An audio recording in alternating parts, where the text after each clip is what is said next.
OpenAI might be building its own smartphone. और अगर ये सच है, this could completely change how we use technology. But more importantly, ये सिर्फ एक फोन नहीं है. This could impact your career as well. Recent reports, including insights from Apple analyst Ming-Chi Kuo, suggest that OpenAI is exploring its own smartphone with a potential timeline around 2028. और ये phone normal Android या iOS device नहीं होगा. OpenAI अपना खुद का operating system develop कर रहा है. और सबसे इंटरेस्टिंग पार्ट, ट्रेडिशनल एप्स हो सकता है कि कंप्लीटली डिसअपीयर हो जाएं. आज हम एप्स यूज करते हैं, WhatsApp, maps, Swiggy, but future में तुम शायद एप्स ओपन ही नहीं करोगे.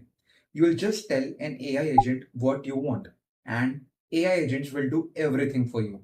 सो instead of using apps, you will be interacting with an intelligent system. Now, the question is, OpenAI ये सब क्यों करेगा? Simple answer, monetization. सॉफ्टवेयर से रेवेन्यू लिमिटेड होता है, सब्सक्रिप्शन स्केल नहीं करते, but hardware gives control, device, operating system, ecosystem, everything, exactly जैसे एप्पल ने आईफोन के थ्रू किया. रिपोर्ट सजेस्ट कि मैन्युफैक्चरिंग फॉक्सकॉन करेगा, जो ऑलरेडी आईफोन्स बनाता है, और चिप्स के लिए क्वालकॉम और मीडियाटेक का यूज हो सकता है. मतलब OpenAI रैंडम एक्सपेरिमेंट नहीं कर रहा, they are building a serious competitor. Apple का बिगेस्ट स्ट्रेंथ क्या है? Ecosystem, correct. और biggest revenue source, that is Apple का ऐप स्टोर. अगर फ्यूचर में एप्स ही खत्म हो गए तो एप्पल का पूरा मॉडल चैलेंज हो सकता है. और ये सब सिर्फ कंपनीज के लिए इंपॉर्टेंट नहीं है, ये डायरेक्टली इंपैक्ट करेगा करियर्स को भी.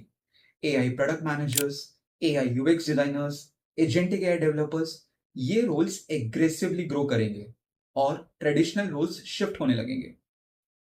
मैंने लास्ट वीडियो में क्लॉड के माइथोस एआई और एआई गवर्नेंस के बारे में डिस्कस किया था. और ये डेवलपमेंट एक और बड़ा सवाल उठाता है.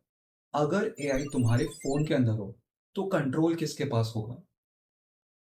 Just think about it.